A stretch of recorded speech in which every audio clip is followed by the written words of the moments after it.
लगभग 1 महीने पहले ये न्यूज़ पढ़ा होगा कि कोविड-19 महामारी के कारण जो यह सत्र है 2020-21, इसमें जो समय से विद्यालयों में पठन-पाठन का कार्य न ही हुआ है, इसके कारण बहुत सारे विचारों के उपरांत और विशेषज्ञों के द्वारा सुझाव दिए गए कि किस तरह से पढ़ाई को जारी रखा जाए। तो इसमें एक निर्णय लिया गया कि 2020-21 का जो सत्र है, कोविड-19 की वजह से इसमें पढ़ाई नहीं हो पा रही है, तो 30% पाठ्यक्रम कम किए जाएँ। ठीक है, तो कौन-कौन से पाठ आपकी पाठ्य पुस्तक से हटा दिए गए हैं, आपको नहीं पढ़ने हैं, उस पर आज हम चर्चा करेंगे। और आप सभी अगर किताबें खरीद लिए हैं तो आप टिक कर लें, यानी मार्क कर लें कि आपको ये पाठ को नहीं पढ़ना है। साथ ही अगर आपने किताबें नहीं खरीदा है तो आप कहीं नोट कर लें कि आपको ये चैप्टर्स नहीं पढ़ने हैं, और जो चैप्टर पढ़ने हैं उस पर भी हम चर्चा करेंगे। और साथ ही इस वीडियो में हम ये भी बताएंगे कि आपके परीक्षा का जो प्रश्न पत्र होगा उसका प्रारूप कैसा होगा। तो आइए देखते हैं।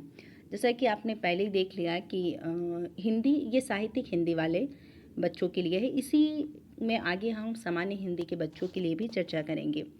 देखिए क्या दिया गया है कि कोविड-19 महामारी के कारण शैक्षिक सत्र 2020-21 में समय से विद्यालयों में पठन पाठन का कार्य न हो पाने की स्थिति में सम्यक विचारों उपरांत विषय विशेषज्ञों की समिति द्वारा निम्नवत 30% पाठ्यक्रम कम किए जाने की अनुशंसा की गई है।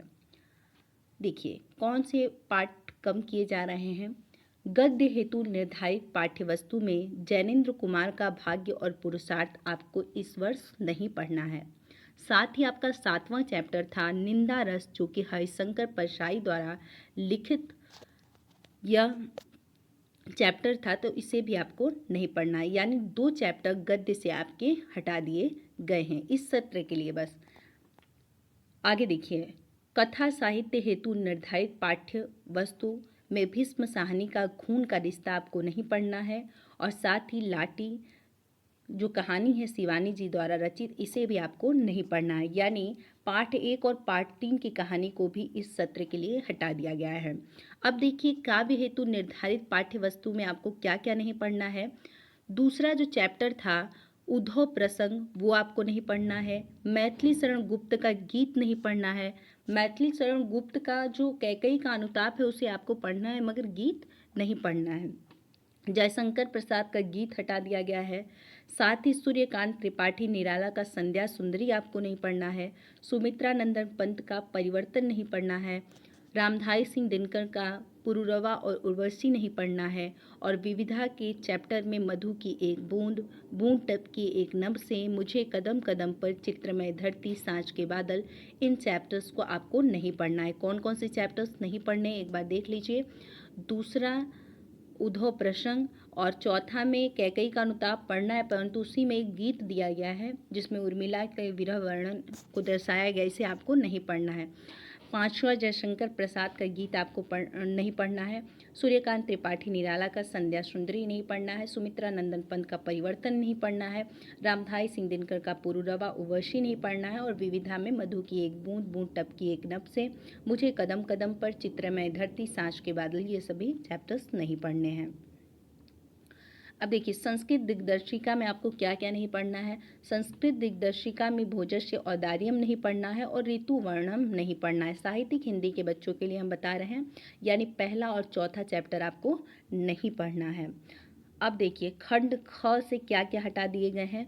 वर्णवृत्त, इंद्रव्रजा, उपेंद्रव्रजा, सवई, मतंग मद, सुमुखी, सुंदरी, बसंत, तिलका, लक्षण एवं उदाहरण, ये सब जो पूछे जाते थे इस सबको आपको नहीं पढ़ना है। मुक्तक, मनहरण, लक्षण एवं उदाहरण, इसका भी आपको आपके चैप्टर से हटा दिया गया है इस सत्र के लिए। संस्कृत व्याकरण में व्यंजन जो था, संधि, विसर्ग संधि, ये सब नहीं पढ़ना है। और समास में बहुब्रीहि समास को नहीं पढ़ना है।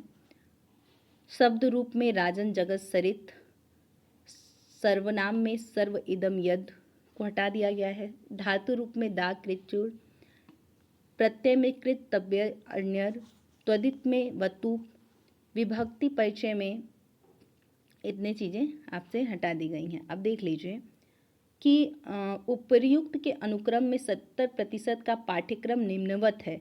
अब देखिए क्या क्या पढ़ना है और किस आधार पर परीक्षा में प्रश्न पूछे जाएंगे, इस विषय पर हम चर्चा कर लेते हैं।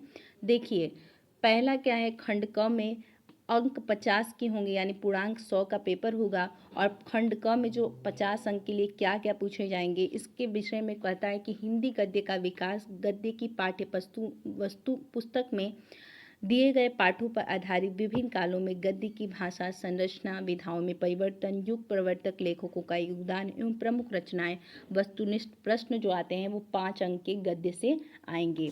साथ ही काव्य से भी इसी प्रकार के 5 अंक के बहुविकल्पीय प्रश्न परीक्षाओं में आएंगे।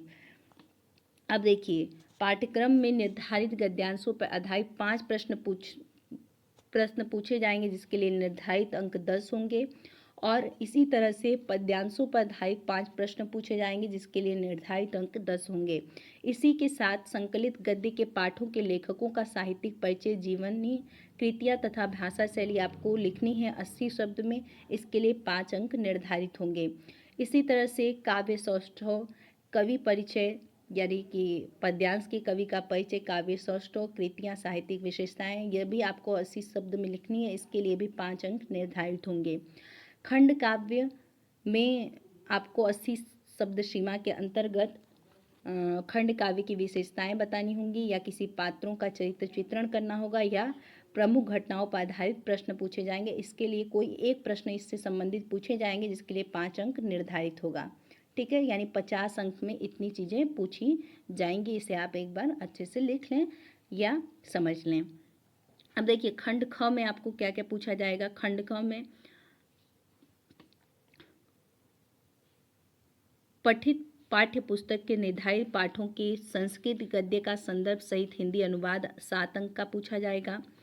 और पठित पाठ्य पुस्तक के निर्धारित पाठों के संस्कृत पद्य का संस्कृत अनुवाद आपको करना होगा, जिसके लिए 7 अंक निर्धारित होंगे। पाठों पर आधारित लघु उत्तरीय प्रश्न पूछे जाएंगे 2, जिसका उत्तर भी आपको संस्कृत में देना होता है, इसके लिए 4 अंक निर्धारित होंगे। काव्य सौंदर्य के तत्व में रस, अलंकार, अर्थालंकार, छंद, ये सब चीज़ें इसके अंतर्गत होंगी, इसके लिए 2-2 अंक निर्धारित होगा। ठीक है, अब देखिए निबंध हिंदी में मौलिक अभिव्यक्ति दिए हुए विषय पर निबंध लिखना होगा, जिसके लिए 9 अंक निर्धारित होगा। संस्कृत व्याकरण दिया होगा, जिसमें संधि, व्यंजन, विसर्ग के बारे में पूछेगा, इसके लिए 3 अंक निर्धारित होगा।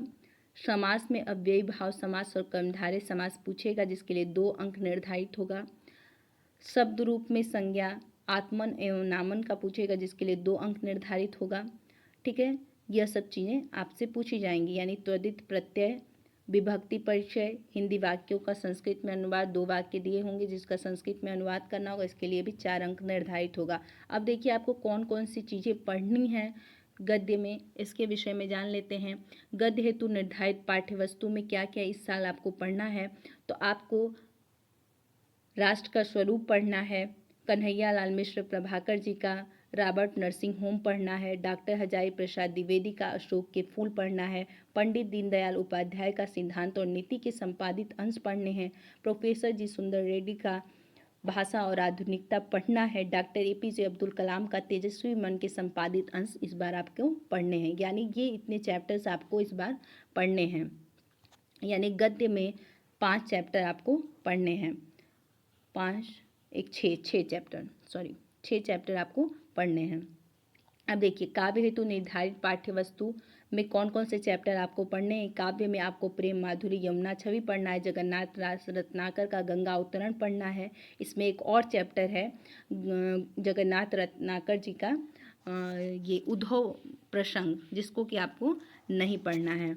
ठीक है, अब देखिए आगे पवन दूतिका पढ़ना है, कैकई का अनुताप पढ़ना है, श्रद्धा मनु पढ़ना है और बादल राग आपको पढ़ना है। यानी कि ये इसमें भी आपको 6 चैप्टर पढ़ने हैं और बाकी चैप्टर हटा दिए गए हैं। आगे भी है चैप्टर, यानी 7वां नौका विहार, बापू के प्रति, गीत, अभिनव मनुष्य, मैंने आहुति बनकर देखा, ये भी चैप्टर्स आपको पढ़ने हैं। यानी कि गद्य पद्य में आपको 1, 2 3 4 5 6 7 8 9 10 चैप्टर पढ़ने हैं। अब देखिए, कथा साहित्य हेतु निर्धारित पाठ्यवस्तु में आपको क्या क्या पढ़ना है। पंचलाइट पढ़ना है, बहादुर पढ़ना है और कर्मनाशा की हार पढ़ना है। ठीक है। खंड काव्य जो कि आपके एक विस्तृत एरिया का होता है। प्रयागराज के लिए अगर आप पढ़ रहे हैं तो यहाँ पर आलोक वृत्त आपको पढ़ना होगा, जिसके लेखक श्री गुलाब खंडेलवाल जी हैं। ठीक है। इसमें महात्मा गांधी के बारे में बताया गया है। और देखिए, संस्कृत दिग्दर्शिका में क्या क्या आपको पढ़ना है। संस्कृत दिग्दर्शिका में संस्कृत भाषाया महत्वम पढ़ना, आत्मज्ञ एवं सर्वज्ञ, जातक कथा, निपति दिलीप, महर्षि दयानंद, सुभाषित रत्नानी, महामना मालवी, पंचशील, सिद्धांतादूत, वाक्यम, यह सब आपको पढ़ना है। परिशिष्ट, व्याकरण, शब्दरूप, धातुरूप, ये सब आपको पढ़ने हैं। साहित्यिक हिंदी वालों के लिए इतना ही। ठीक है। काव्य को एक बार अच्छे से आप देख लेंगे। इतने चैप्टर्स आपको पढ़ने हैं काव्य में। ठीक है। इसे अच्छी तरह से आप देख लेंगे और इतने चैप्टर आप याद रखेंगे। ठीक है। इतने चैप्टर्स आपको पढ़ने हैं तो आप अच्छे से याद रखेंगे। बाकी आप देख लीजिए, अच्छे से अपनी पाठ्य पुस्तक खोलिए और वहाँ पर टिक कर लीजिए कि कौन कौन से चैप्टर्स आपको पढ़ने हैं। आगे अगर किसी प्रकार की दिक्कत आती है तो आप हमें कमेंट सेक्शन में कमेंट कर सकते हैं। वहाँ से हम आपको कोशिश करेंगे उत्तर देने की।